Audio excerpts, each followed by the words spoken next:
Hey everyone, welcome to Coding Simplified, and today we'll see a new problem. So basically today we'll solve the Sudoku problem with using the backtracking implementation. So if you're talking about the Sudoku problem, it means we need to fill all the numbers in a proper manner.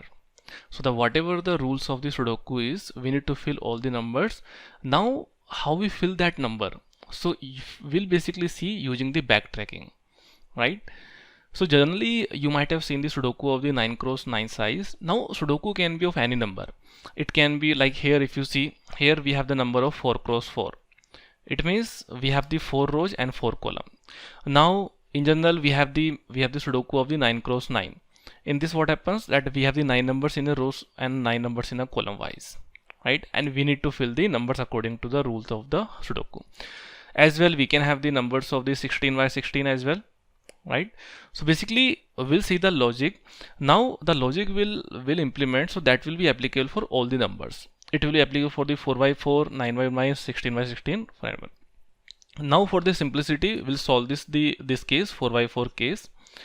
So if I'm talking about the Sudoku case, it means in Sudoku what happens that if you are given a Sudoku problem, then some numbers are of the 0 and some numbers are of the till the 1 to the length of this row, right? Like here my n is 4. It means I can fill the value from 1 to 4. Now what are the Sudoku rules? Sudoku rules are that in a particular row there should not be a duplicate element. Similarly for a particular column also there should not be a duplicate element. And in this box as well, there should not be any duplicate element. Now here because we have the 4 by 4, it means we'll have the 4 boxes, right? So here this is first box, second box, third box and fourth box. So it means whenever we are filling the value, then we need to take care of these conditions, right? So it means what is there.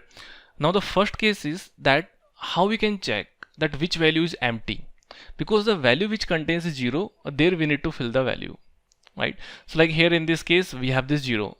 We have this 0 means this is a place where I need to fill the value.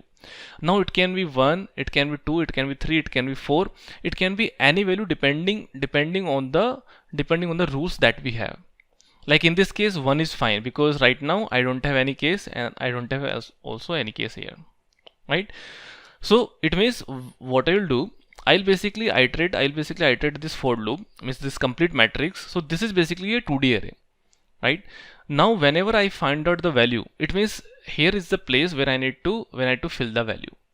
Now once I have find out the index at where I need to fill the value, now this place can have any value from the 1 to 4, right?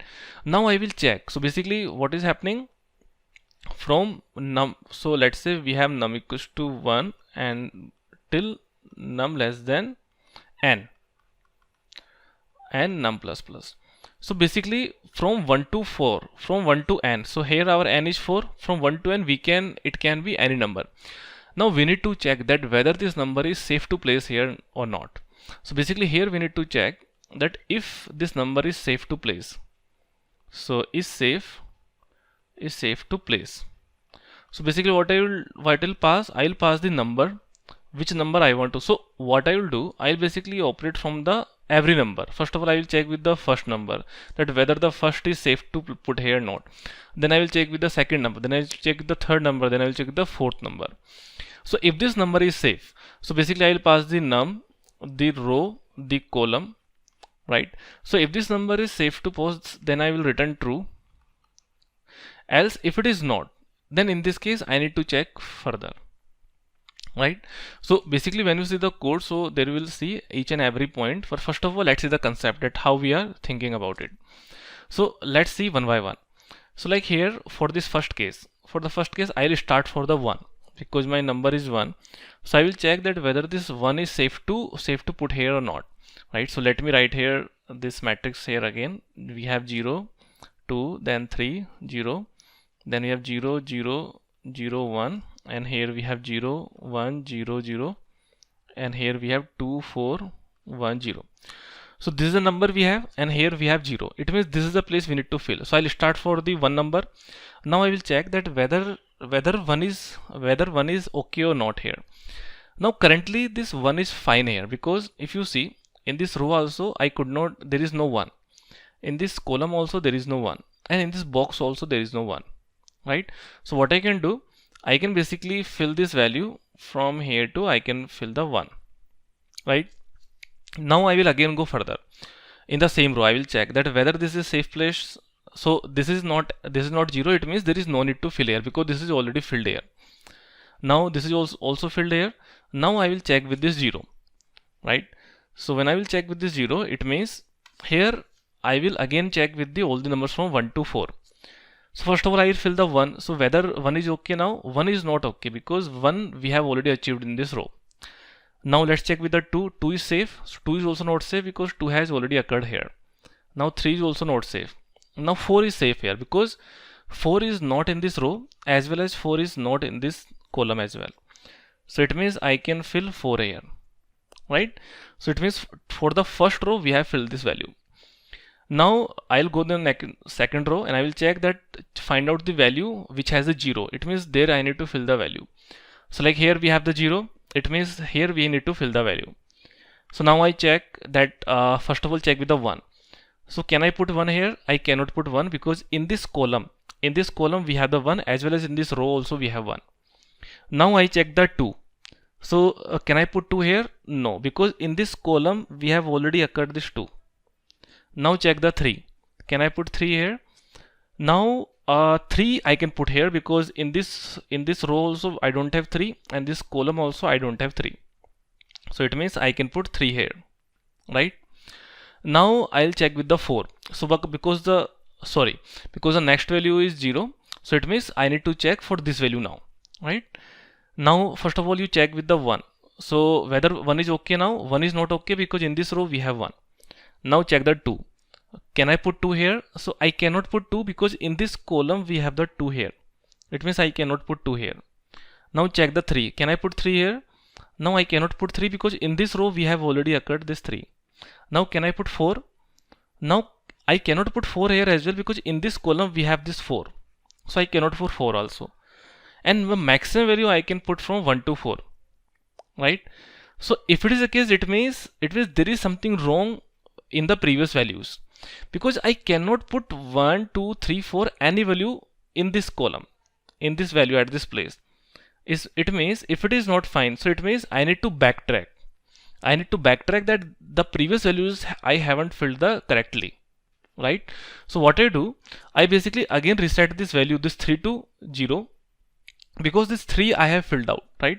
Now what I do, I basically reset this 3 to 0 and I again check the 3 I have filled. Now I check with the 4, that can I put 4 here, because the 3 I have filled, right? So now I will check with the 4. Now can I put 4 here?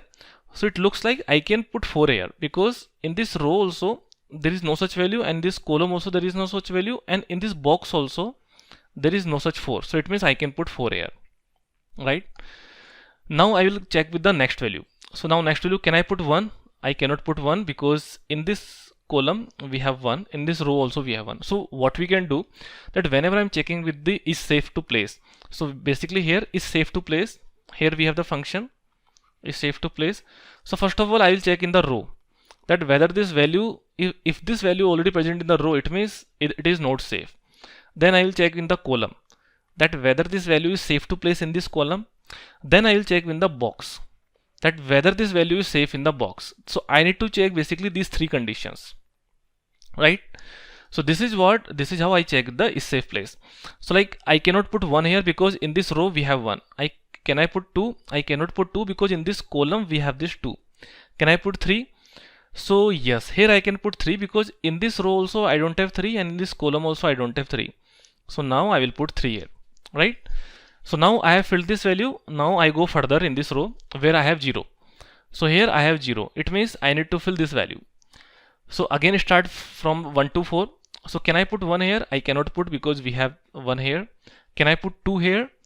So I can put 2 here, right? Because in this row also I don't have any value. In this column also I don't have any value. So I can put 2 here, right? So this is safe to place because in this box also we are safe. Now next value we have already there, so it means we have 1, Now I'll go again in the next row, and here we have 0. It means I need to fill this value. So here I check, can I put 1 here? I cannot put 1 because here in this row we have 1. Can I put 2? I cannot put because here in this column we have 2. Can I put 3? So yes, I can put 3 here because in this row also I don't have 3, in this column also I don't have 3, and in this box also I don't have 3. Right? So I can put 3 here. Now check the next value. So here we have 0. It means I need to fill this value. So can I put 1 here? I cannot put because we have this in column also, and in this row also we have 1. Now can I put 2 here? So I cannot put 2 because here in this column we have the 2. Can I put 3? I cannot put 3 because here we have the 3. So can I put 4? So yes, I can put 4 because in this row also I don't have 4, in this column also I don't have any 4, and in this box also I don't have any 4. Now check with this 0. So the next 0, can I put 1 here? No, because we have here. Can I put 2? I cannot put, I can put 2, yes, because 2 is not in this row as well, and in this column also I don't have, so I can put 2 here, right? Now check the next row where we have 0. So here we have 2, 4, 1, and here we have 0. Now can I put 1 here? So I cannot put 1 because in this column we have 1. Can I put 2? I cannot put 2 because in this column, in this row also we have 2. Can I put 3? So yes, 3 I can put because in this row I don't have 3, in this column also I don't have 3, and in this box also I don't have 3. So it means I can put 3 here, right? So it means I can put 3, and now I don't have any single element left which is 0. You can see here I have filled all the values. So if I write it here again, here we have 1, 2, 3, 4, here we have 4, 3, 2, 1, now we have 3, 1, 4, 2, and here we have 2, 4, 1, 3. So you can see here that each row has unique value, you can see, and each column has unique value, right? And each box has unique value, right? So it means this solution, that there is a solution for this Sudoku problem, and this is how we can basically fill all the values, and at the last we can return this particular board or this particular Sudoku, right? So if you see here, what is important, the first important point is that we need to find out the 0 that we have, because here is the place where I will fill the value, right? Now the second point is that what value I can fill here. I can fill from 1 to 4 because here our n is 1. So I start from each number from num equal to 1 to 4, and I check that which value I can fill. Now which value I can fill, that depends on that whether this place is safe for that particular value. So for that we have this is safe place, and here I check this thing. First of all, I check that whether this value is already present in the row or not. Then I check in the column, then I check in the box, right? And at the last, if there is a solution, it means that we don't have any single 0 value left. So it means I can say that yes, there is a solution present. Now we can have a case like if you see here, that here it occurred that I could not put this 4 here.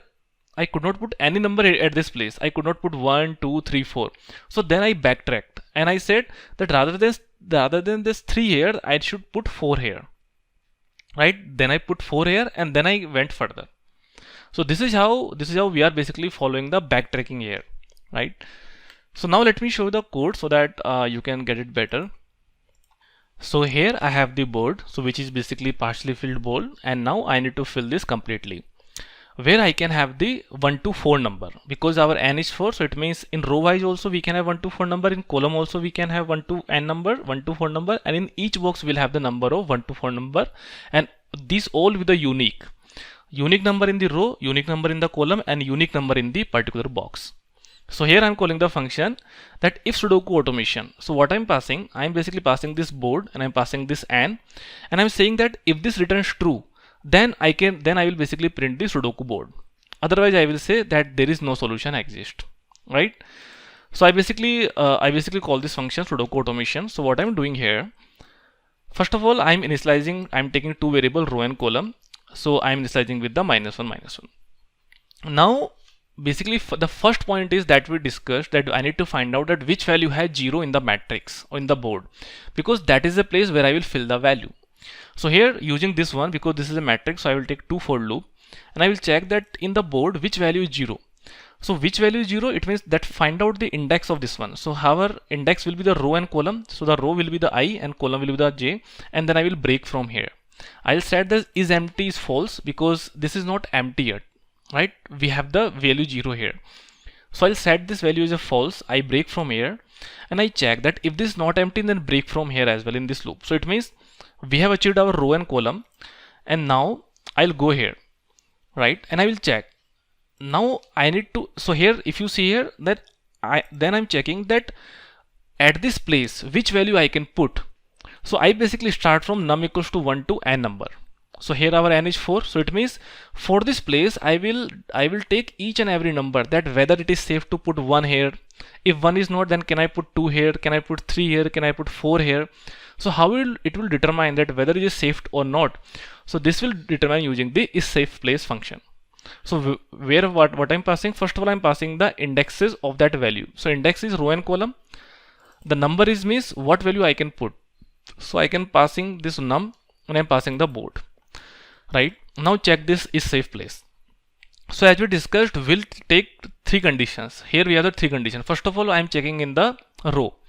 So to check the row, what we can do, so to check the row, what we have, that here we have the board. So it means row is fixed, and for so basically this row is fixed, and for each column I can check. So from j equals to board dot length, and I can check that if this value already present in that row, then it is not safe. So I can return false.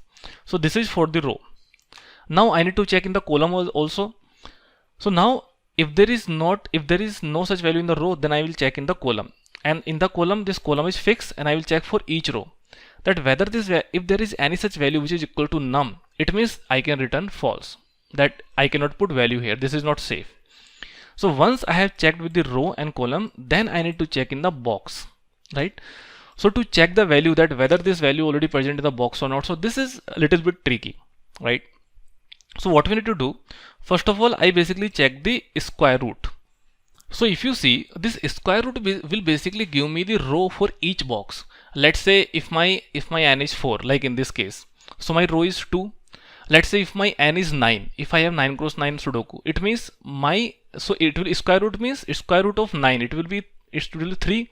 So it means I will have 3 rows in the box. Let's say if my n is 16, it means if I have the matrix of 16 by 16, so it means I will have the square root of 16, which is 4. So it means I will have the 4 rows in a box, right? So this is why this is important to find out the square root. Now I check that what will be the row start, because I know that I have the 4 boxes. So definitely there will be a different row start and different column start for a particular box. So let's take this example. Now for this box, what is the row start? For this box, the row start is 0 and column start is 0. For this box, the row start is 0 and column start is 0, 1, 2, right? For this particular box, what is the row start? Row start is 0, 1, 2, and what is the column start? Column start is 0. And for this particular box, what is the row start?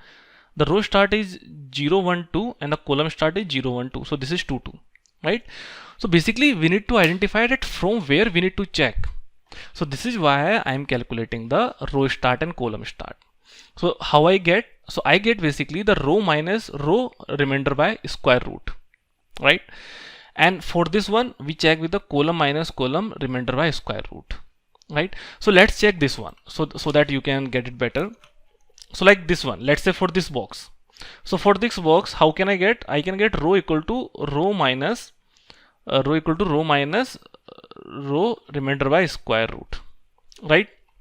This is how basically I am checking, because I am checking row minus row remainder by square root. This is how I need to check the row start. So this is basically row start, and here we have the column start. So column start, again I can check column minus column remainder by start. So let's say I need to check this one, right? So for this, what is the row? Row is 2 minus, and let's say for this one, because here we have the 0, so let's say if I'm checking this one. So now what is the row? Row we have 2. Now what is the row here? 2, and what is the square root? So square root of this is 2. So it means the row start will be 2 minus, so this will be 0. So row start will be 2. This is fine. Now check the column start. So column start will be the column. So what is the column here? So column we have here 0, 1, 2, 3. 0, 1, 2, 3. So here we have the column 3, and what is the column 3? Remainder by square root. Square root is 2. So here we have 3 minus this will give me 1, so it will be column is 2. Right? So if you see here, the row start is 2 and the column start is 2. So this is how for a particular box I can find out the row start and column start. Now once you have find out the row start and column start, then you need to check in that particular box. So this is how I check that start from the row start and check till row start plus square root. Right? Because let's say if your square root is 2, so it will basically check only the two cases. Let's say if it was 3, then you will check from 0, 1, 3. Right? So this will basically calculate that how many rows you need to check, and this will basically check that how many columns you need to check. Now you need to do the same thing, that if this value is already present, then in this case you need to return false. Now if the value is not present in any of these, then you can say that here is a safe to place. Right? So this is how I can check that whether the value is safe to place here or not. Now if the value is safe to place, then what I do, I basically put the value here in this board. Right? And after that let's say if I cannot, so once I have put this value, then I again call this recursively this function Sudoku automation. So what it does, it basically checks the next 0, that what is the next 0, and then it keep on doing for all the values we have the 0. Right? So now what happens, let's say for a particular value, if we don't find any number, like in this case, because we achieved a case where I could not place 1, 2, 3, 4 any value. So if we find out this case, in this case what will happen, that it will return false. So when it will return false, then I will again reset this value to 0. Right? And then I'll check with the next number. Right? So this is basically backtracking. If you see here this else is doing backtracking, because here we filled this value with row column equal to num. Now after that if later we haven't found out any such value for a particular place, haven't found out any value means that in this place I cannot put 1, 2, 3, 4 in this case. So if I can't put any value from 1 to n, then I do backtracking. So this is why first of all I put this value 0, and then I call the next number. Right? So this is how I can do backtracking, and this is how I fill the value. So what will happen, that at the last all the values will have the some numbers. Now there will not be a single 0. So if there is not a single 0, so what would happen if there is not a single 0? So in this case this is empty won't be false. Right? Because this condition will never hit. Here we are checking that check if the any value is 0. So if this condition won't basically get out, so if this condition won't match, it means this is empty will always be the true. So here when it will done for this for loop, that will check that if is empty is true. If is empty is true, it means I am done with all the values. Right? And then at the last, so I am done with all the values, so it will return true, and then it will return true. So then I will print the Sudoku board. So Sudoku board is just printing all the metrics. Right? So here we are taking the row and column, we have taken 2 for loop, and we are printing values one by one. Right? And let's say if there is no such value, if there is no solution, so in this case it will return no solution exists. Right? So this is how we can basically fill the values in the Sudoku using the automation, and using the backtracking we have solved this question. So guys, I know this is a little bit tricky, but if you understand the basic concept, like what we are doing, first of all we are finding out the 0, then we are filling the value. So in this 0 place I can fill any number. So I check that can I fill 1, then can I fill 2, can I fill 3, can I fill 4, and at each place I check that whether this value is safe to place here or not. Right? So that's it about this video, and if you have any doubts, then please write in the comment section. I will try to explain that, and I will also put the source code into the description section, so if you want, then you can also get it from there. So that's it, and if you have liked the video, then please like it and subscribe the channel for more such videos. Thank you.